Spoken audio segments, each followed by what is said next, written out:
नमस्कार, सगरमाथा प्राइम समाचारमा स्वागत छ। म पुष्पाश्री कार्की।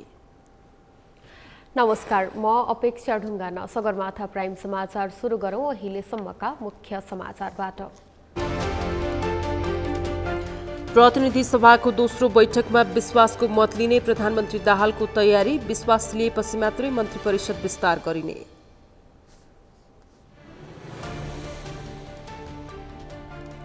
कांग्रेस सत्ताबाट बाहिरिँदा जनता र पार्टी पंक्तिमा निराशा छाएको संस्थापन इतर पक्षको ठहर। केन्द्रीय समितिको बैठकमा गम्भीर रूपमा समीक्षा गर्न माग।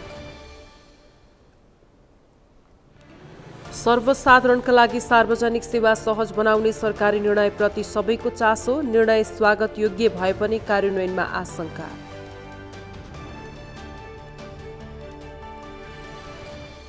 पश्चिमा देशहरूलाई कच्चा तेलको बिक्री बन्द गर्ने रुसी राष्ट्रपति पुटिनको घोषणा। आगामी फेब्रुअरी 1 देखि लागू हुने।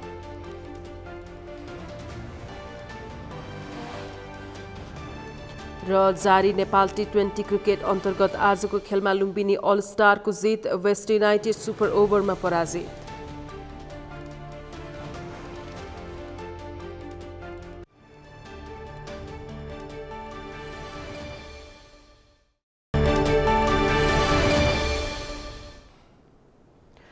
सगरमाथा प्राइम समाचार अब विस्तारमा।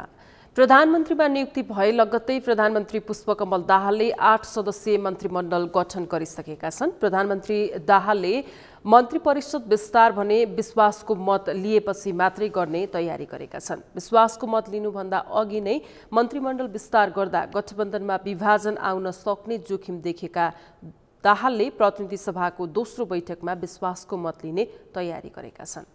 अमृत ढकालको रिपोर्ट। पुस 10 गते 7 दलको समर्थनमा प्रधानमन्त्री बनेका प्रधानमन्त्री पुष्पकमल दाहालले विश्वासको मत लिएपछि मात्रै मन्त्री परिषदलाई पूर्णता दिने तयारी गरेका छन्। नेकपा एमाले, नेकपा माओवादी केन्द्र, राष्ट्रिय स्वतन्त्र पार्टी, राप्रपा, जसपा, जनमत पार्टी, नागरिक उन्मुक्ति पार्टी र 3 स्वतन्त्र सांसद सहित 169 सांसदको समर्थनमा प्रधानमन्त्री बनेका दाहालले प्रधानमन्त्रीमा नियुक्त भए लगत्तै 3 उपप्रधानमन्त्री सहित एमालेबाट 4, माओवादी केन्द्रबाट 1, राष्ट्रिय स्वतन्त्र पार्टीबाट 1 र जनमत पार्टीबाट 1 जना मन्त्री नियुक्त गरेका हुन्। 25 सदस्यीय मन्त्रीमण्डल गठन गर्ने संवैधानिक व्यवस्था रहेकोमा अब 17 जना मन्त्री भने विश्वासको मत प्राप्त गरिसकेपछि मात्रै नियुक्त गर्ने दाहालको तयारी छ। अब मेरो बुझाइमा विश्वासको मतसम्म चाहिँ पर्खिनुपर्छ होला, किनभने विश्वासको मत लिएपछि अनि सरकारलाई पूर्णता दिनेतर्फ जान्छ भन्ने मेरो अनुमान छ। यद्यपि शीर्ष नेतृत्वहरू बस्न थाल्नु भएको छ, उहाँहरूको बिचमा विषयहरू टुङ्ग्याउनु बाँकी नै छन्। कतिपय घटकहरूले आफ्नो संसदीय दलको नेता नै नचुनेको हुनाले नेतृत्व कसले गर्ने भन्ने कुरा नै टुङ्गिरहेको छैन। त्यसो भएको हुनाले यो केही दिनका बिचमा यी सबै कामहरू क्रमशः अगाडि बढ्दै गइसकेपछि मन्त्रालयहरूको पनि सबै कुन पार्टीले कति लिने भन्ने कुराको टुङ्गो भइसकेपछि अनि विश्वासको मत लिने सदन पनि सुरु हुन्छ 25 गतेबाट। त्यसपछि तत्काल विश्वासको मत लिएर अनि सरकारले पूर्णता पाउँछ होला।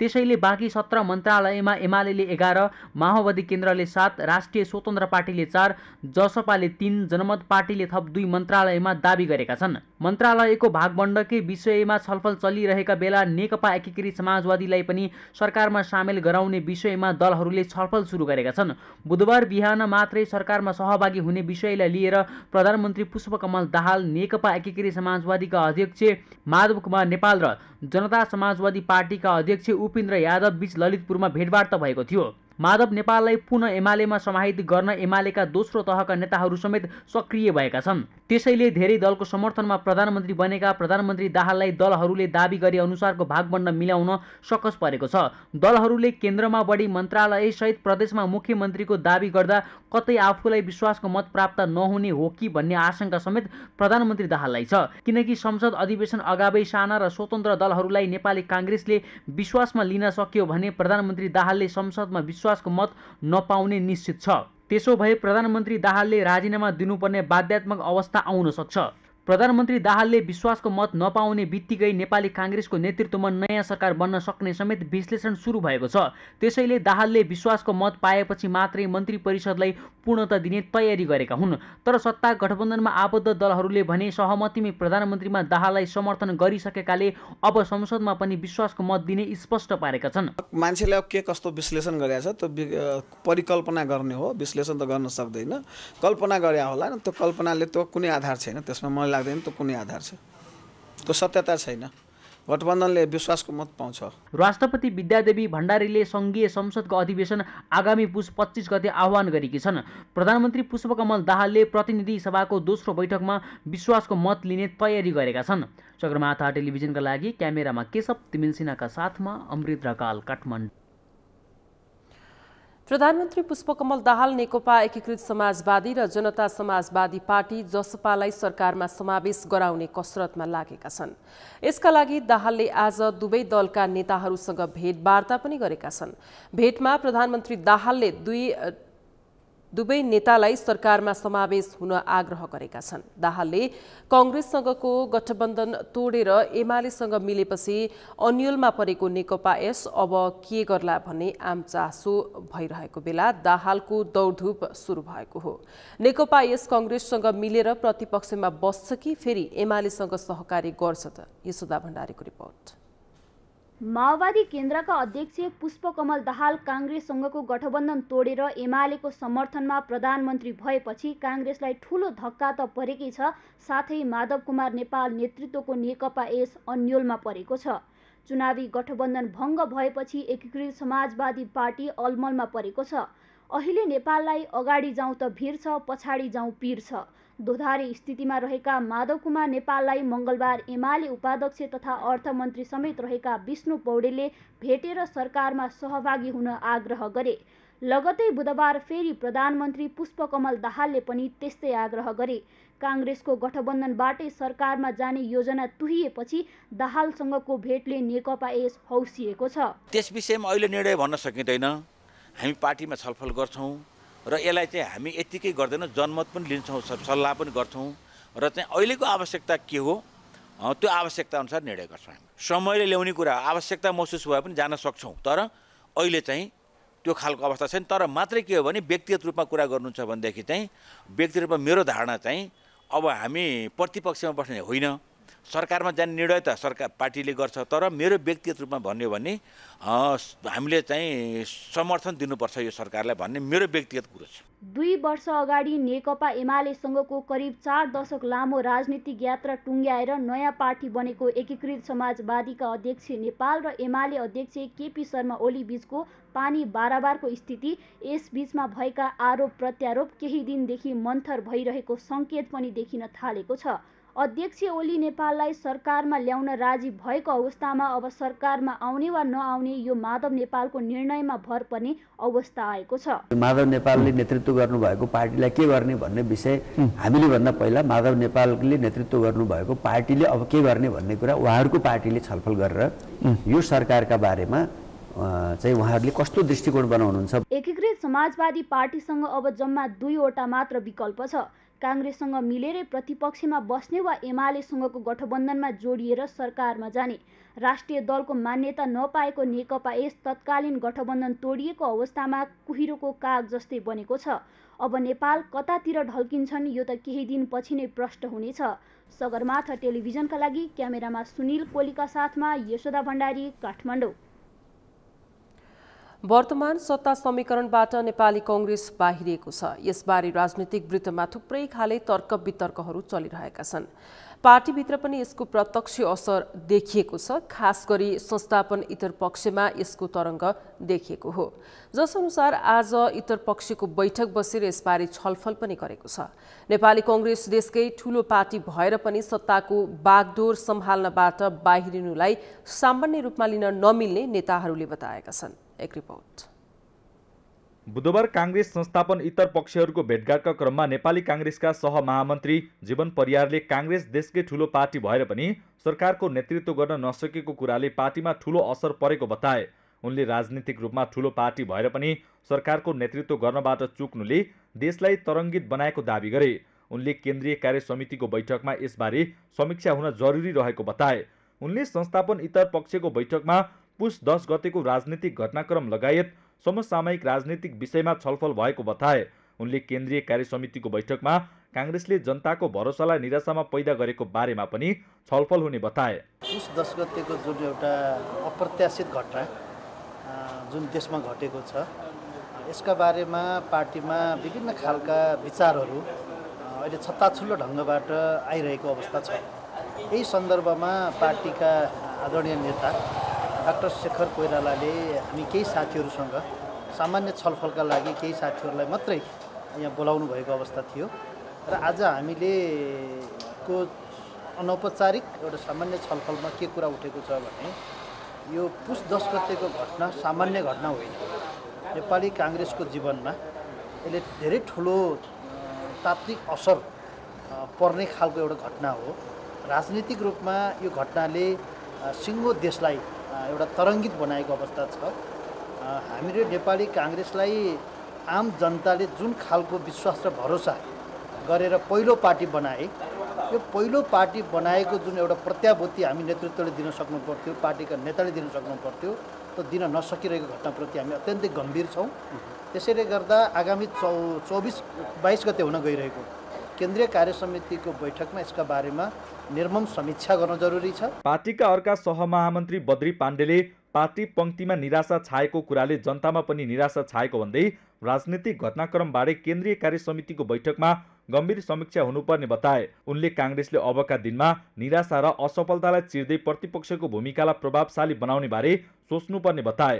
उनले पार्टी पंक्तिमा र जनस्तरमा विशेष महाधिवेशन बोलाउने र पार्टी सभापतिले राजीनामा दिनुपर्छ भन्ने बारेमा माग उठेकाले कार्य समितिको बैठकमा यस बारेमा चर्चा हुने बताए। प्रदेश सभा र प्रतिनिधि सभाको निर्वाचन सम्पन्न भएपछि पहिलो दलका रूपमा स्थापित हामी सत्ताबाट अनायासै बाहिरिनु परेको जुन हाम्रो साथीहरूमा निराशा छ, पार्टी पंक्तिमा निराशा छ, त्यसको चाहिँ हामी गम्भीर निर्मम समीक्षा गर्छौँ र त्यसलाई हामीले कसले त्यसको जिम्मा लिनुपर्ने हो, त्यसका प्रतिको जवाफदेहिता, त्यसको जस र अब्जसको भागीदार को हुनुपर्ने हो, त्यसको पनि हामी खुला ढङ्गले छलफल गर्छौँ केन्द्रीय कार्य समितिमा। र केन्द्रीय कार्य समितिले त्यसपछि यो सबै प्रकारको निराशालाई, हाम्रो असफलतालाई चिर्दै पार्टी निर्माणको काममा र अहिले तत्कालका लागि एउटा प्रतिपक्षको भूमिकालाई कसरी हामीले रचनात्मक ढङ्गले र कसरी बलशाली ढङ्गले, प्रभावशाली ढङ्गले निर्वाह गर्नुपर्छ भन्ने दिशामा केन्द्रीय कार्य समितिको बैठक केन्द्रित हुन्छ। त्यो केन्द्रीय कार्य समितिको बैठकलाई टेवा पुग्ने गरी केन्द्रीय कार्य समितिको बैठकले उचित निर्णय लिनका लागि त्यसमा योगदान गर्ने गरी हाम्रा यस्ता आन्तरिक छलफलहरू औपचारिक र अनौपचारिक रूपमा अगाडि बढ्छ। नेपाली कांग्रेस संस्थापन इतर पक्षको बैठकमा कांग्रेस उपसभापति धनराज गुरुङ, महामन्त्री गगन कुमार थापा, नेता शेखर कोइराला लगायतका नेताहरूको उपस्थिति रहेको थियो। अर्थमन्त्री विष्णुप्रसाद पौडेलले मुलुकको अर्थतन्त्र सावधानीपूर्वक कदम चाल्दा ठिक ठाउँमा आउने विश्वास व्यक्त गर्नुभएको छ। आज अर्थ मन्त्रालयमा नेपाल आर्थिक पत्रकार संघसँगको छलफलमा मन्त्री पौडेलले सावधानीपूर्वक कदम चाल्दा अर्थतन्त्र सकारात्मक दिशामा आउने विश्वास व्यक्त गर्नुभएको हो। उहाँले अहिले सबैको साझा सरोकारको विषय आर्थिक क्षेत्रमा देखिएका समस्या समाधान खोज्ने र सबल अर्थतन्त्रमा निर्माण गर्न सकिने दावी गर्नुभयो। अर्थतन्त्रमा देखिएका समस्या समाधान गरी सबल अर्थतन्त्र बनाउन सबैले एउटा एउटा इँटा थप्दै जानुपर्ने आवश्यकता रहेको भन्दै मन्त्री पौडेलले अर्थतन्त्र काबुभन्दा बाहिर नभए पनि समस्या भने रहेको उल्लेख गर्नुभयो। आर्थिक क्षेत्रमा देखिएका समस्याहरूलाई ठिक ढङ्गले चिन्ने, त्यसको समाधान खोज्ने र सबल अर्थतन्त्र निर्माणका लागि एउटा एउटा इँटा थप्दै जाने, त्यो क्षेत्रमा हामीहरू छौँ जस्तो लाग्छ मलाई। यहाँबाट पनि त्यो यस दिशामा रचनात्मक सहयोगको लागि म अनुरोध गर्न चाहन्छु। मन्त्री पौडेलले अर्थतन्त्रलाई सबल बनाउनको लागि आर्थिक पत्रकारहरूले रचनात्मक भूमिका खेल्नुपर्नेमा जोड दिनुभयो। संविधान जारी भएपछिको दोस्रो संसदको अधिवेशन पुस 25 गतेका लागि आह्वान गरिएको छ। निर्वाचनपछि निकै राजनैतिक उथलपुथलका बीच माओवादी अध्यक्ष पुष्पकमल दाहाल नेतृत्वको नयाँ सरकार गठन पनि भइसकेको छ। निर्वाचनमा ठूला दल नेपाली कांग्रेसलाई प्रतिपक्षमा नेकपा एमालेको समर्थनमा दाहाल प्रधानमन्त्री हुनुभएको हो। यससँगै सांसदहरूको तलब भत्ता सुविधाका सम्बन्धमा पनि आम चासो बढेको छ। एक रिपोर्ट। आम सर्वसाधारण अहिले सांसदहरूको तलब भत्ता सुविधाका बारेमा जान्न इच्छुक छन्। सांसदहरूले के सेवा सुविधा पाउँछन्, कस्तो सेवा सुविधा हुन्छ, तलब बाहेक पनि अन्य सेवा सुविधा के पाउलान् भन्ने सबैको चासो छ।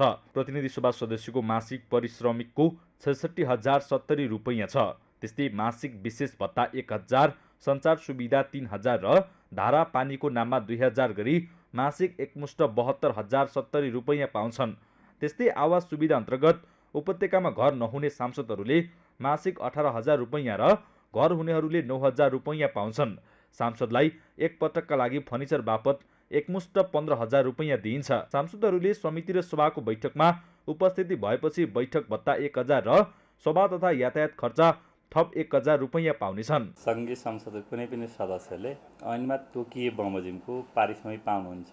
अहिले उहाँहरूले पाउने पारिश्रमिक भनेको चाहिँ मासिक 66,070 रहेको छ। त्यसै गरी उहाँहरूले मासिक विशेष भत्ता पाउनुहुन्छ, त्यो 1,000 छ। उहाँले मासिक रूपमै पाउनुहुन्छ। धारा पानी भनेर धारा पानी बापत चाहिँ 2,000 पाउनुहुन्छ।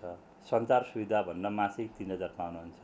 त्यसै गरी आवास सुविधा भनेर प्रत्येक सदस्यहरूलाई 18,000 को व्यवस्था गरिएको छ। ऐनमा 18,000 पाउनुहुन्छ। यो चाहिँ यदि काठमाडौँ उपत्यकामा घर रहेछ भने 9,000 पाउनुहुन्छ, घर छैन भने 18,000 पाउनुहुन्छ।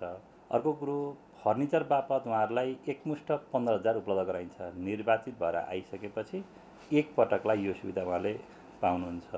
त्यसै गरी कुनै पनि बैठकमा, समितिको होस् वा सभाको बैठकमा आएर उपस्थिति जनाए बापत अथवा त्यो बैठकमा उपस्थित भए बापत उहाँहरूले बैठक भत्ता बापत 1,000 पाउनुहुन्छ र आउँदा जाँदा यातायात सुविधा भनेर उहाँहरूले अर्को 1,000 पाउनुहुन्छ। थप सुविधाको रूपमा सांसदको दैनिक कामकाजमा सघाउन सचिवालयमा राजपत्राङ्कित तृतीय श्रेणी सरहको स्वकीय सचिवको व्यवस्था छ। स्वकीय सचिवको सेवा सुविधा स्वयं स्वकीयको नै खातामा हालिदिने गरिएको छ। सांसदहरूले स्वदेशभित्र कुनै भ्रमण गर्नु परेमा दैनिक भ्रमण भत्ता बापत 2,500 तथा विदेश भ्रमणमा प्रतिदिन $225 पाउनेछन्। त्यसै गरी देशको प्रतिनिधित्व गर्दै अथवा संसदको काममा विदेश जानु परेमा संसद सचिवालयको सिफारिसमा राहदानी विभागले कूटनीतिक राहदानी उपलब्ध गराउनेछ। स्वदेशभित्र कुनै भ्रमण गर्नु पर्यो भनेदेखि उहाँले दैनिक भ्रमण भत्ता भनेर 2,500 पाउनुहुन्छ। यो 2,500 रकम चाहिँ व्यवहारिक देखिएको छैन, किनभने अहिलेको परिस्थिति, अहिलेको महँगीपन जुन छ, एउटा कुनै होटलमा गएर एउटा कोठा लिनु पर्यो 3-4 हजार 5,000 घटी कोठा पाइँदैन। उहाँले त्यही 2,500 भित्रै उहाँले खानु पर्यो, बस्नु पर्यो, यातायात खर्च गर्नु पर्यो, अरू फुटेर जे खर्च हुन्छ त्यो 2,500 भित्र हो। त्यसैले यो व्यवहारिक देखिएको छैन। त्यसका अतिरिक्त उहाँले यदि विदेश भ्रमण गर्नु पर्यो भने प्रत्येक दिन $225 उहाँले पाउनुहुन्छ। यसका अतिरिक्त सङ्घीय संसद सचिवालयले उहाँलाई सुविधाको रूपमा उपलब्ध गराउने भनेको चाहिँ यदि विदेश जानु पर्यो, देशको प्रतिनिधित्व गरेर जानु पर्यो अथवा संसदको कामको सिलसिलामा जानु पर्यो भने उहाँहरूलाई सचिवालयको सिफारिसमा राजधानी विभागले कूटनीतिक राजधानी उहाँहरूलाई उपलब्ध गराउने व्यवस्था मिलाउँछ। यो पनि एउटा सुविधाकै रूपमा भयो। त्यस्तै सांसदहरूका लागि उपचार खर्च सङ्घीय संसद सचिवालयमा वरिष्ठ चिकित्सकबाट निशुल्क परामर्श दिने व्यवस्था छ। अस्पताल भर्ना भएको अवस्थामा सरकारी अस्पताल भए बिल अनुसारको सबै रकम र निजी अस्पताल भए बिलको आधा रकम पाउँछन्। सांसदहरूले पेस्के लिने उचित कारण भए पारिश्रमिक र आवास भत्ता बापतको रकम बढीमा 3 महिनासम्मको लिन सकिने व्यवस्था छ। विशेष परिस्थितिवश विदेशी अस्पतालमा उपचार गराउनु पर्ने भए सभामुख वा राष्ट्रिय सभाका अध्यक्षको स्वीकृतिमा बढीमा 1 वर्षसम्मको पारिश्रमिक र आवास भत्ता बापतको रकम पेस्की पाउने व्यवस्था छ। जनता समाजवादी पार्टी नेपालका नवनिर्वाचित संसदीय दलका नेता रामसहाय प्रसाद यादवले संसदमा पार्टीको भूमिकालाई सशक्त बनाउने बताउनु भएको छ। आज पार्टीको संसदीय दलको नेतामा निर्विरोध निर्वाचित भएसँगै सञ्चारकर्मीहरूसँग कुराकानी गर्दै नेता यादवले पार्टीको एजेन्डा, दृष्टिकोण र विचारलाई संसदमा सशक्त ढङ्गले उठाउने बताउनु भएको हो। उहाँले सरकारमा गए पनि अथवा प्रतिपक्षी भए पनि पार्टीको भूमिकालाई सशक्त रूपले निर्वाह गर्ने बताउनुभयो। उहाँले जसपा वर्तमान परिवर्तन र संघीयताको वाहक भएको भन्दै आफूहरूले उत्पीडित समुदायको माग र मुद्दालाई उठाउने बताउनुभयो। उहाँले मधेसी, आदिवासी, जनजाति, दलित, मुस्लिम, थारू, खस र महिला लगायतका समस्याहरूको सम्बोधन गर्न प्रयास गर्ने पनि उल्लेख गर्नुभयो।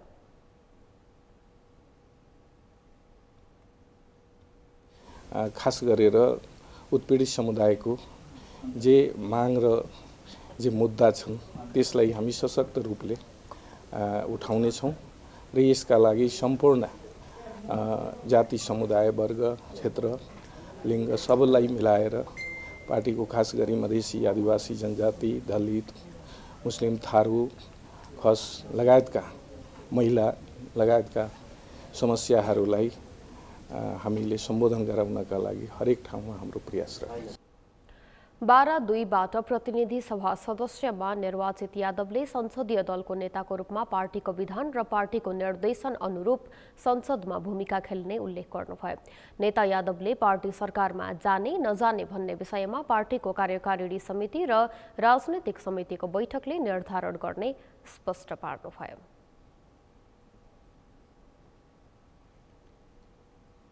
सुदूरपश्चिम प्रदेशसभा सदस्यको शपथ पुस 15 गते हुने भएको छ। प्रदेशसभा सचिवालयका सचिव देवबहादुर बुगटीले 15 गते शपथ ग्रहणको कार्यक्रम रहेको जानकारी दिनुभयो। पुस 11 गते पद तथा गोपनीयताको शपथ ग्रहण गराइने भनिएकोमा साइत नजुरेकाले 15 गते सारिएको प्रदेशसभा सचिवालयले जनाएको छ। 15 गतेको लागि शपथ ग्रहणको दुईटै माननीय ज्येष्ठ सदस्यज्यूको पछि पहिले हुन्छ।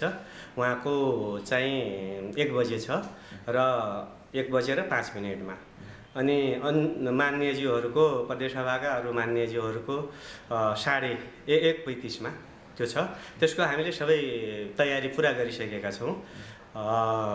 जस्तै माननीय सदस्यज्यूहरूलाई पत्र काट्ने कुराहरू, अनि हामीले सबभन्दा पहिला त प्रदेश प्रमुखज्यूलाई ज्येष्ठ सदस्य माननीय ज्येष्ठ सदस्यलाई शपथ गर्नुको लागि त्यो पनि पहिले पत्र गरेर त्यही पत्रमा प्रदेश प्रमुखज्यूको पत्रको अनुसार हामीले अरू सबै माननीय सबै सदस्यज्यूहरूलाई ज्येष्ठ सदस्यज्यूहरूलाई पनि पत्राचार गरिसकेका छौँ र यसको साथसाथै मिडियालाई पनि अझ प्रचार प्रसार होस् भनेर मिडिया कर्मी साथीहरूलाई पनि जानकारी गराउने भनेर त्यही किसिमले एउटा व्यवस्था भइसकेको छ। प्रदेशसभा सचिवालयका अनुसार सबैभन्दा ज्येष्ठ प्रदेशसभा सदस्य अछामका मान बहादुर रावल हुनुहुन्छ। रावलले प्रदेशसभा सदस्यलाई पद तथा गोपनीयताको शपथ ग्रहण गराउनु हुनेछ। पहिलो बैठकको 15 दिनभित्र सभामुख निर्वाचित भइसक्नुपर्ने भन्ने छ र अर्को संविधान अनुसारको जस्तै अब यो 20 दिनभित्र पहिलो बैठक बोलाइसक्नु भन्ने छ। अर्को क्याबिनेट के अरे मुख्यमन्त्री 30 दिनभित्र त्यो उसको 30 दिन चाहिँ उसको अब यो हामीले निर्वाचन आयोगले हामीलाई 2 गते जुन विवरण दियो, अन्तिम परिणामको विवरण दियो, त्यो अन्तिम परिणामको विवरण अनुसार 20 दिनभित्र पहिलो बैठक बोलाइसक्नु भन्ने र अब त्यसमा अब त्यो क्याबिनेट के अरे मुख्यमन्त्रीको कुरा त अब यो हामीले प्रदेशसभाले होइन, त्यसमा जे होस् संविधानमा भएअनुसार 30 दिनभित्र चाहिँ मुख्यमन्त्री निर्वाचित भइसक्नुपर्ने के अरे चयन भइसक्नुपर्ने। सुदूरपश्चिम प्रदेशसभामा 6 राजनैतिक दल र 1 स्वतन्त्र सदस्यको प्रतिनिधित्व छ। 53 सदस्यीय प्रदेशसभामा 19 सदस्य सहित नेपाली कांग्रेस सबैभन्दा ठूलो दल रहेको छ। नेकपा माओवादी केन्द्रका 11, नेकपा एमालेका 10, नागरिक उन्मुक्तिका 7, एकीकृत समाजवादीका 4 र राप्रपाका 1 प्रदेशसभा सदस्य रहेका छन्।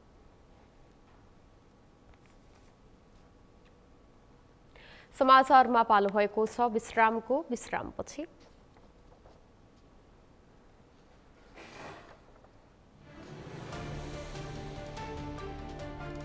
सर्वसाधारणका लागि सार्वजनिक सेवा सहज बनाउने सरकारी निर्णयप्रति सबैको चासो, निर्णय स्वागत योग्य भए पनि कार्यान्वयनमा आशंका।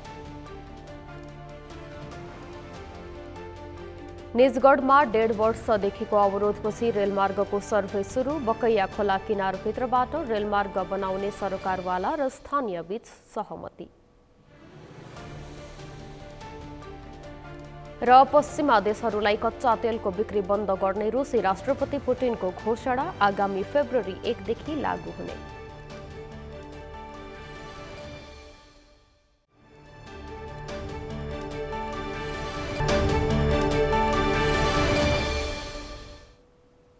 विश्रामपछि सगरमाथा प्राइम समाचारमा पुनः स्वागत छ। अब बाँकी समाचार। कर्णाली प्रदेश सभा एमाले संसदीय दलको नेतामा एमाले स्थायी कमिटी सदस्य तथा प्रदेश इन्चार्ज यामलाल कडेल सर्वसम्मत चयन हुनुभएको छ। दल नेतामा दावी गरिरहनुभएका एमाले कर्णाली प्रदेश कमिटी अध्यक्ष विनोद कुमार शाहले समर्थन गरेपछि कडेल आज सर्वसम्मत रूपमा दलको नेतामा चयन हुनुभएको हो। कडेलले सरकारको नेतृत्व गर्ने उद्देश्य सहित दोस्रो पटक पनि प्रदेशमै चुनाव लड्नु भएको थियो। 40 सिट रहेको कर्णाली प्रदेश सभामा यो पटक एमाले 10 सिट सहित तेस्रो दलको रूपमा रहेको छ। एमाले र नेकपा माओवादी केन्द्रबीच आपसी तालमेल भएमा यस पटक कडेल नै मुख्यमन्त्रीको प्रबल दावेदार मानिनु भएको छ।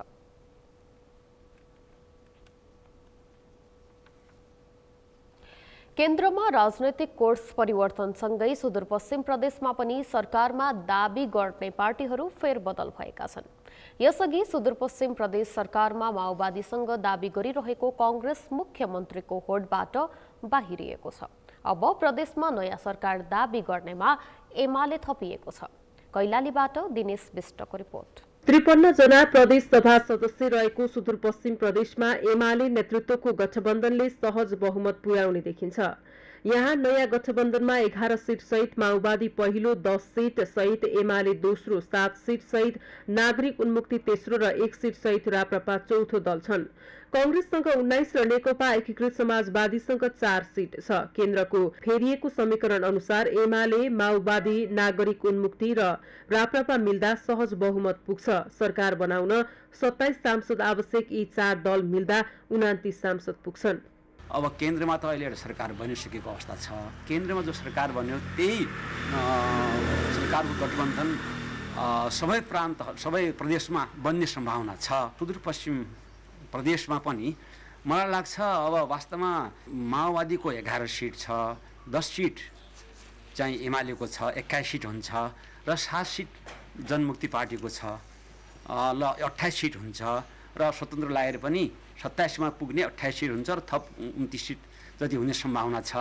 तत्कालको लागि अहिले मलाई लाग्छ त्यही ए सत्ता गठबन्धनकै सरकार गठन हुन्छ जस्तो लाग्छ मलाई।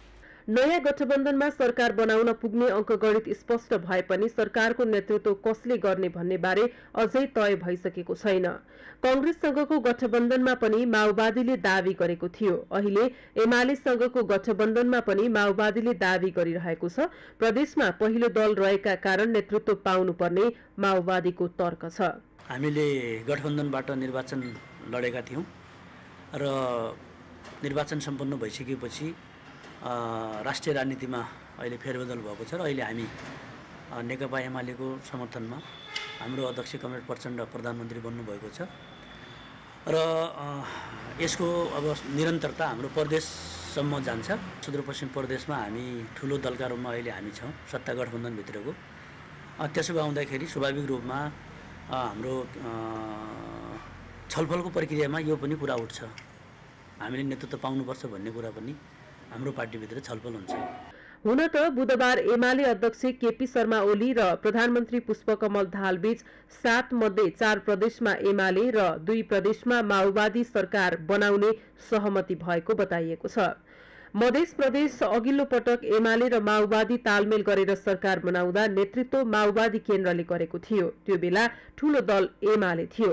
ठूलो दल एमाले हुँदाहुँदै अघिल्लो पटक एमालेको समर्थनमा माओवादीले मुख्यमन्त्री पाए जस्तै अहिले माओवादीको समर्थनमा एमालेले मुख्यमन्त्री पाउनुपर्ने दाबी एमाले नेताहरूको छ। विगतमा नेकपा एमालेले समर्थन गरेर नेकपा माओवादी केन्द्रले प्रदेशको नेतृत्व गरेको अवस्था चाहिँ थियो र यो पछिल्लो घटनाक्रममा अब यसपटक नेकपा एमालेलाई नेकपा माओवादी केन्द्रले समर्थन गरेर नेकपा एमालेको नेतृत्वमा सरकार बनाउँदा राम्रो हुन्छ भन्ने कुरा चाहिँ हामीले भनिरहेका चाहिँ छौँ र हाम्रो पार्टी नेतृत्व र सत्ता साझेदार राजनीतिक दलहरूलाई एमालेको नेतृत्वमा सुदूरपश्चिम प्रदेशमा चाहिँ सरकार बनाउँदा राम्रो हुन्छ भन्ने कुराको हाम्रो दाबी अथवा मागको रूपमा पनि रहेको चाहिँ छ। नेकपा एमालेको भागमा पर्दा एमालेको संसदीय दलको नेताले त्यसको नेतृत्व गर्नुहुन्छ, नेकपा माओवादी केन्द्रको भागमा पर्दाखेरि माओवादी केन्द्रको संसदीय दलको नेताले त्यसको नेतृत्व गर्नुहुन्छ। सुदूरपश्चिम प्रदेशमा माओवादी र एमाले दुवैले दाबी गरिरहँदा यसको छिनोफानो भने केन्द्रबाटै हुनेछ। सुदूरपश्चिम प्रदेशमा एमाले वा माओवादी केन्द्रले मुख्यमन्त्री पाउँदा त्यो दलभित्रबाट कसलाई बनाउने भन्ने अझै निश्चित भइसकेको छैन। बारकोटमा तयार भएको नयाँ गठबन्धनमा रेशम चौधरीको नागरिक उन्मुक्ति पार्टी पनि सामेल छ। केन्द्रमा माओवादी अध्यक्ष पुष्पकमल दाहाललाई समर्थन गर्दा प्रदेशमा पनि त्यही गठबन्धनलाई नागरिक उन्मुक्तिको साथ हुने अपेक्षा गरिएको छ। तर यहाँ नागरिक उन्मुक्ति निर्णायक भएको हुँदा मुख्यमन्त्री दावी गर्ने सम्भावना पनि बलियो छ। सगरमाथा टेलिभिजनका लागि कैलालीबाट दिनेश विष्टको रिपोर्ट। सरकारी कार्यालयमा सेवा लिन जाने सेवाग्राहीले घण्टौसम्म लाममा बस्नुपर्ने बाध्यता कायम छ। सेवाग्राहीले सरकारी सेवामा खेप्दै आएका शास्तिको अन्त्य गर्न नयाँ सरकारको निर्णयप्रति धेरैको ध्यान गएको छ। सेवाग्राहीको चाप, कर्मचारी अभाव जस्ता कारण देखाउँदै पन्छिन खोज्ने सरकारी निकाय वर्षौंदेखिको समस्या समाधान गर्न अहिलेको निर्णय सफल होला त? अभिषेक सुनारको रिपोर्ट।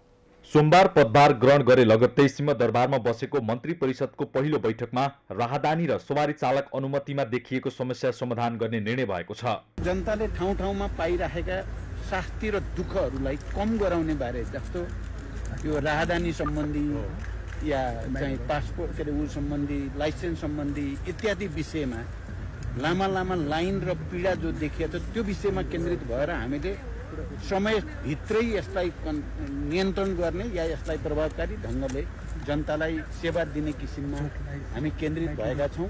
साथसाथै हामीले अब प्रतिनिधि सभाको बैठक बोलाउने बारेमा पनि निर्णय गरेका छौँ। हामीले अब गम्भीर रूपले देशका अगाडि रहेका जनताका समस्याहरूलाई सम्बोधन गर्न केन्द्रित हुने संकल्प गरेका। सरकारी कार्यालयमा सेवा लिन जाँदा सेवाग्राहीलाई घण्टौसम्म लाममा बस्नुपर्ने बाध्यता धेरै अघिदेखिकै हो। चालक अनुमति पत्र र राहदानीका लागि युद्ध नै गर्नुपर्ने अवस्था झेल्न सेवाग्राही बाध्य छन्।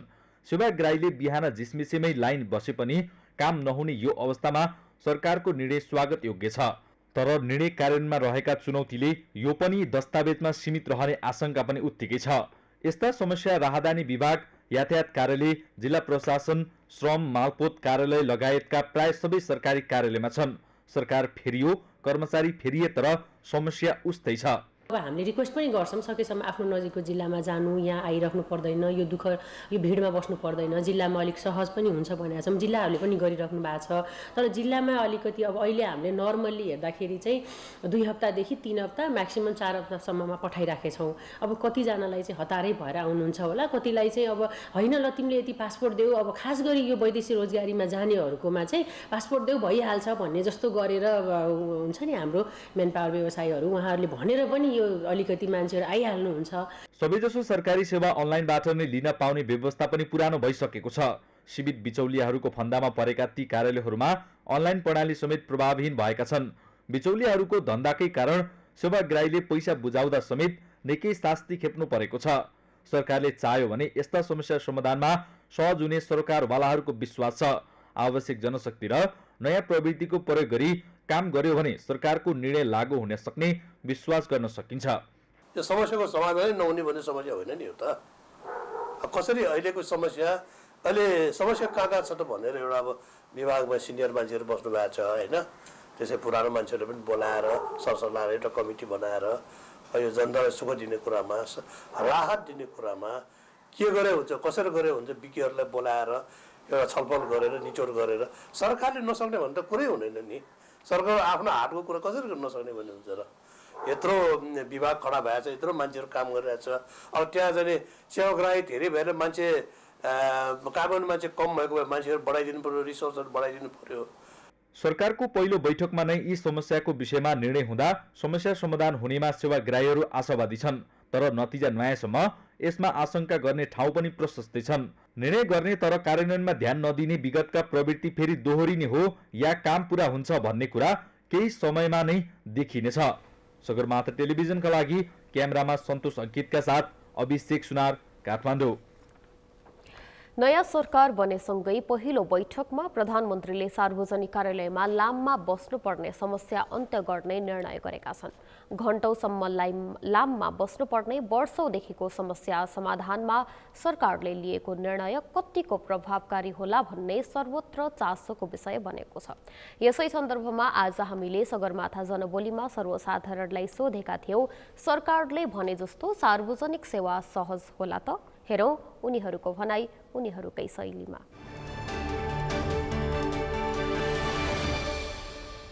यदि साँच्चै गर्ने मनसायले गर्ने हो भने चाहिँ यो गर्न नसकिने कुरा केही पनि होइन हैन।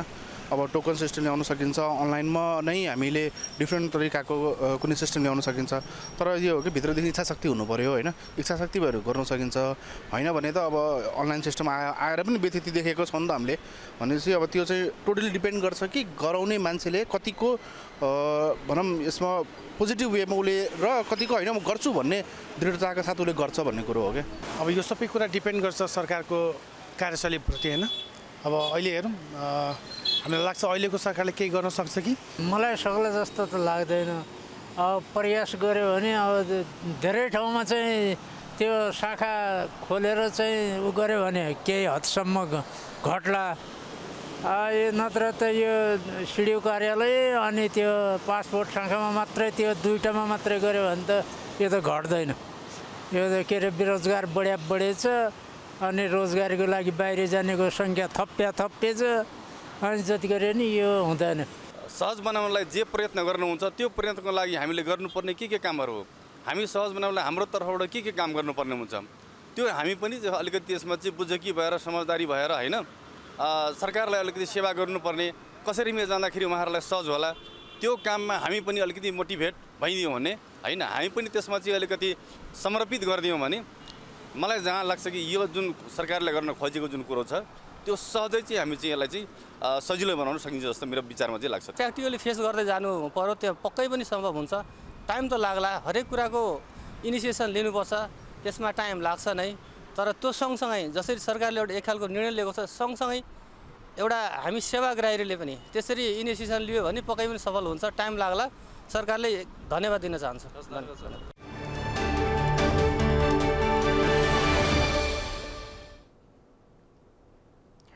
बाराको निजगढमा 1.5 वर्षदेखिको विरोधपछि रेलमार्गको सर्वे सुरु भएको छ।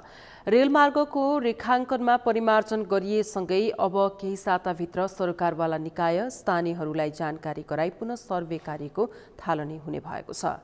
केपी शर्मा ओली प्रधानमन्त्री बनेपछि चर्चामा रहेको रेलमार्ग विवादका बीच अघि बढ्न नसकेको अवस्थामा फेरि काम थाल्न लागिएको हो। बाराबाट जितलाल श्रेष्ठको रिपोर्ट। राष्ट्रिय गौरवको आयोजनाको रेलमार्ग निर्माण गर्दा पीडित हुने सरकारवाला स्थानीयहरूको विवादका कारण लामो समयसम्म निजगढमा रोकिएको सर्वे कार्यले निरन्तरता पाउने भएको छ। रेलवे विभाग काठमाडौँको आग्रहमा निजगढमा छलफल गरी सर्वेका लागि सहमति भएको हो। यसअघि रेलमार्गको रेखाङ्कनको बारे स्थानीय तह, जनप्रतिनिधि, सरकारवाला स्थानीयहरूलाई कुनै जानकारी नै नदिई सर्वे टोलीले काम थालेपछि स्थानीयहरूले बस्ती बीचबाट रेलमार्ग लैजान नदिने अडान राख्दा विवाद आएको थियो। जो कुनै पनि हालतमा रेलवे लाइन के जान सक्दैन, किनभने 400, 500, 1000 वर्ष पुरानो खोलाहरू भएको हुन्छ। त्यो ग्रेभल मुनिन्छ, तल काठपात हुन्छ भनिसकेपछि हामीले चिठी छोडेनौँ। नगरपालिकाले त्यसले रोक्न त लगाइयो, माथि विभागमा रोकेर चिठी नछोडिसकेपछि साउथ कोरियाको कन्सल्टेन्सी आयो। साउथ कोरियाबाट कन्सल्टेन्सी यहाँ आएर खोलाको सर्वे गरेर त्यो हेरिसकेपछि अलिकति खर्च ज्यादा लाग्छ। निजगढ नगरपालिका पीडित सरकारवाला स्थानीयहरूले बकैया खोलाको साबिक पूर्वी ड्याम ननाग्ने गरी खोला किनार भित्रबाट नै जाने गरी रेलमार्गको सर्वे गर्न गरेको आग्रह अनुसार नै सहमति भएको छ। प्रारम्भिक हामी रेल विभाग चाहिँ हामी यो जुन गाइडबोन्ड छ अहिले बकैया नदीको पूर्वतर्फको गाइडबोन्ड भन्दा बाहिर गएर रेल बनाउन सकिन्न भन्ने हाम्रो चाहिँ प्रारम्भिक रेल विभागको अडानै थियो। त्यसमा जब निजगढ नगरपालिकाबाट हामी सहमत छैनौँ, हाम्रो यहाँको स्टेडियम लगायत अरू सार्वजनिक संरचनाहरू, हाम्रो मसान घाटहरू लगायत हाम्रो कल्चरै मासिने यो समस्यामा हामी सक्दैनौँ भनिसकेपछि हामीले विदेशी परामर्शदातासँग बसेर छलफल गरेर यो 2 नम्बर एलाइनमेन्टमा कतिसम्म सकिन्छ हामीले के अलिकति यो गाइडलाइनभन्दा टाढा गएर पनि एलाइनमेन्ट बनाउन सकिन्छ कि भनेर हामीले प्रयास गरौँ र त्यसमै अब हामी डिटेल सर्वे गर्नेवाला छौँ। रौतहटको सन्तपुर चोचा हुँदै भमरा खोला र बकैया खोलाको सङ्गमस्थल नदी काठ हुँदै कुनै क्षति नहुने गरी बकैया खोलाको पूर्वी तर्फको किनाराबाट 75 मिटर पश्चिम बीच भाग पारेर रेलमार्ग लैजान सकिनेछ। यो पुलभन्दा माथिबाट चाहिँ पारी जान्छौँ भने फेरि खोलावारी आउनुपर्ने जरुरत छैन। त्यसैले 10 नम्बर गएपछि खोला पारी खोलाभन्दा चाहिँ पश्चिम भागबाटै जाँदा बस्तीलाई असर नपुग्ने, मुनिबाट घुमाएर उता खया झारी हुँदै यताबाट त्यहाँ निकाल्दा कसो होला भन्ने हामीले राय सल्लाह लिँदै गर्दा ठिकै छ 13 नम्बरको चाहिँ हामी त्यही वडामै आएर सबै जनतासँग समन्वय गरेर अगाडि लिएर जान्छौँ भन्ने कुरा गर्नुभएको थियो। लालपुर भएको एरिया चाहिँ बचाउने, फेरि अरू एरियामा चाहिँ घर जाओस् कोट जाओस् कसैको केही छैन यो ऐलान्यो भन्ने तरिकाले यदि यहाँका साथीहरूले संकीर्ण सोच राखेर त्यो तरिकाले अगाडि बढ्छ भने फेरि हामीले अर्को विकल्पहरू रोजेर अगाडि बढ्नुपर्ने हुन्छ। त्यसैले सामूहिक रूपले नगरपालिकाले अभिभावकत्व निभाइरहँदाखेरि सबै वडाको जनतालाई सबै वडाको निजगढ नगर प्रमुख सुरत पुरीले विकासका नाममा विनाश कमभन्दा कम हुने गरी योजना बनाउनु पर्ने बताए। पुलको पनि किनारबाट 70 मिटर 75 मिटर पश्चिम जाने भएपछि तलदेखिबाट खोलाबाट चाहिँ आउने भएपछि साबित निजगढको राम्रो भयो नि। तर अहिले हेर्दाखेरि विशेष गरी 10, 12 र 13 मा हामी कन्फ्युज भयो। निजगढमा यहाँबाट प्रवेश गरेर यहाँबाट छिर्छ, तपाईको त्यो लाल खोला बग्यामा मिसिएको ठाउँमा अलि माथिबाट उता छिर्छ भन्ने कुरो थाहा भयो। तर 10 को पुल भागा समेटेर जान्छ, 12 कहाँनिर जान्छ, 13 कहाँनिर जान्छ भन्ने कुरोमा हामी पनि कन्फ्युज छौँ। नेपालले पूर्व पश्चिम विद्युतीय रेलवे मार्गको कार्य अघि बढाइरहँदा छिमेकी मुलुक भारतको रक्सौल काठमाडौँ रेलवे रौतहटको चोचामा जोडिने मार्गका लागि निर्माण गरिने यी 2 रेलवे स्टेसन एक अर्कामा नजिकै राख्न भारतीय प्राविधिक पक्षसँग छलफल समेत भइरहेको नेपाली रेलवे विभागले जनाएको छ। निजगढको विशेष गरी यो बकैया नदीको पूर्वतिरको एलाइनमेन्टमा हामीले निजगढ नगरपालिकाले पहिलेदेखि राख्दै आएको मागहरूलाई केही हदसम्म हामीले सम्बोधन गरेको पायौँ भने यो बकैया नदीदेखि जब हामी पश्चिम लाग्यौँ डम्बरपुरतर्फ, त्यसमा चाहिँ अझ पनि यहाँको वडा अध्यक्षज्यू, मेयर साहब, उपमेयरज्यू लगायत सम्पूर्ण सरकारवालाहरूको चाहिँ उहाँहरूको जिज्ञासा केमा रह्यो भने यहाँभित्र पनि हामीले चाहिँ यताको जस्तै निजगढ एरियाको जस्तै पारिपट्टि पनि अझ बस्तीलाई एकदम कम प्रभाव पर्ने गरी रेलमार्ग लानु पर्नेमा अझ पनि बस्तीको बिचबाटै गएको हामीले भेट्यौँ भन्ने कुराहरू उहाँहरूले राख्नुभयो। र त्यसमा अब हामीले अहिले डिटेल सर्वे नगरिसकेका भएर यो एलाइनमेन्ट सर्वे भनेको हामीले गुगल इमेजहरूबाट प्रयोग गरेर हाम्रो एलाइनमेन्ट राखेर हामीले काम गरेका हौँ। जबसम्म हामी फिल्डमा जान सक्दैनौँ त्यहाँको एक्ज्याक्ट प्रभावित घरधुरीहरू लगायतका चिजहरू हामी डाटा कलेक्सन गर्न सक्दैनौँ। रेलवे मार्गका लागि कम्तीमा पनि 50 मिटर चौडाइको भूभाग आवश्यक पर्ने 350 मिटर दायाँ बायाँको क्षेत्रलाई समेटी सर्वे गर्नुपर्ने रेलवे विभागले जनाएको छ। नेपाल रेलवे विभागले नेपालमा हालसम्म 925 किलोमिटर रेलमार्गको डिजाइन गरिसकेको छ। यो वर्षको Ncell women icon ICT award 2022 Sheela Kongsakar कार्कीलाई प्रदान गरिएको छ। काठमाडौँमा आयोजना भएको इन्फो डेभलपर्स आइसिटी अवार्डको ग्रान्ड फिनाले कार्यक्रममा कार्कीलाई वुमेन आइकन आइसिटी अवार्ड 2022 प्रदान गरिएको हो। नेपालको सूचना प्रविधि क्षेत्रमा क्रियाशील रहेर उल्लेख्य योगदान पुर्याएका महिलालाई यो अवार्ड प्रदान गर्ने गरिन्छ। वुमेन आइकन विजेतालाई एन्सेलले 3 लाख रुपैयाँ नगद प्रदान गरेको छ। कार्कीलाई यो अवार्ड नेपाल सरकारका प्रमुख सचिव शङ्करदास बैरागी, काठमाडौँ महानगरपालिकाका उपमेयर सुनिता डङ्गुल र एन्सेलका प्रमुख मानव संसाधन तथा प्रशासकीय अधिकृत युवराज श्रीवास्तवले संयुक्त रूपमा हस्तान्तरण गरेका हुन्। विजेतालाई नेपाल टेलिकमले 1 वर्ष इन्टरनेट र वावेले क्लाउड सेवा पनि प्रदान गरेको थियो। एन्सेलले विगत 2 वर्षदेखि सूचना तथा सञ्चार प्रविधिको क्षेत्रमा लागेका महिलाहरूको योगदानलाई सम्मान र उत्प्रेरित गर्न Ncell women icon ICT award प्रदान गर्दै आएको छ।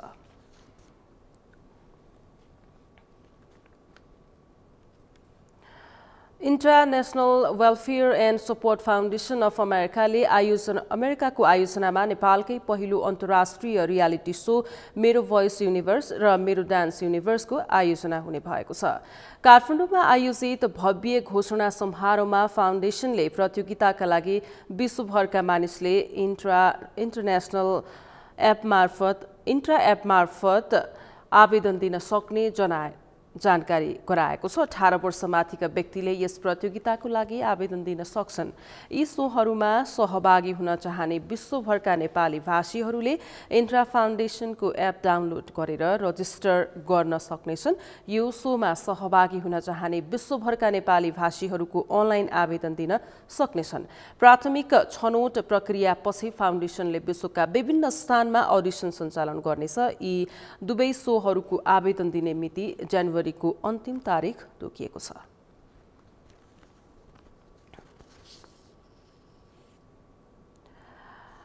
सगरमाथा समाचारमा पुनः पालो भएको छ विश्रामपछि।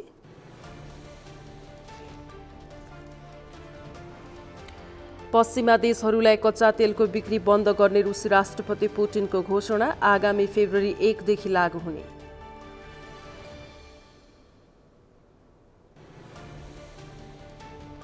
र जारी नेपाल T20 क्रिकेट अन्तर्गत आजको खेलमा लुम्बिनी अल स्टारको जित, वेस्ट युनाइटेड सुपर ओभरमा पराजित।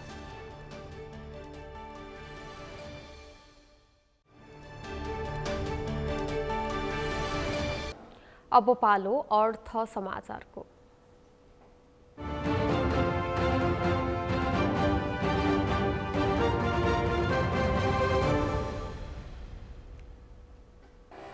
आन्दोलनरत पूर्वका उद्योगी व्यवसायीहरूले अर्थमन्त्री विष्णुप्रसाद पौडेलसँग चालु पुँजी कर्जा मार्गदर्शन र उच्च ब्याज दरको माग सम्बोधन गर्न आग्रह गरेका छन्। अर्थमन्त्री पौडेलले पूर्वका उद्योगी व्यवसायीहरूलाई आन्दोलन छोडेर वार्तामा बोलाएपछि काठमाडौँ आएका पूर्वका उद्योगी व्यवसायीहरूले चालु पुँजी कर्जा मार्गदर्शन र उच्च ब्याज दरको माग सम्बोधन गर्न माग गरेका हुन्।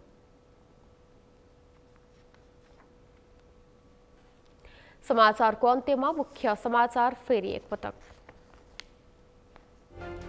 प्रतिनिधि सभाको दोस्रो बैठकमा विश्वासको मत लिने प्रधानमन्त्री दाहालको तयारी, विश्वास लिएपछि मात्रै मन्त्री परिषद विस्तार गरिने।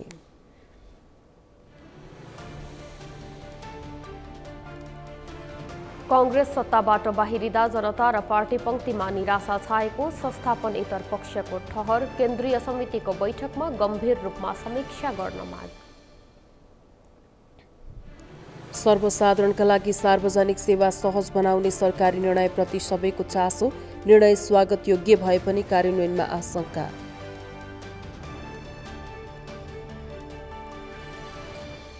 पश्चिमा देशहरूलाई कच्चा तेलको बिक्री बन्द गर्ने रुसी राष्ट्रपति पुटिनको घोषणा आगामी फेब्रुअरी 1 देखि लागू हुने।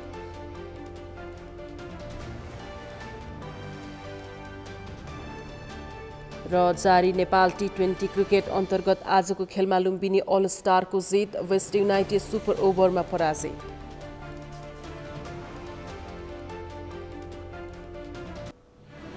हवस् त सगरमाथा प्राइम समाचार अहिलेलाई सकियो। तपाईँ समाचार बुलेटिनका साथै सगरमाथा टेलिभिजनका सम्पूर्ण कार्यक्रम www.sagarmatha.tv मा पनि पढ्न र हेर्न सक्नुहुनेछ।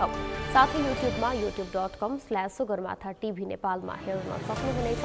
साथै तपाईँ हामीलाई फेसबुकमा पनि facebook.com/tvnepal नेपालमा फलो गर्न सक्नुहुनेछ।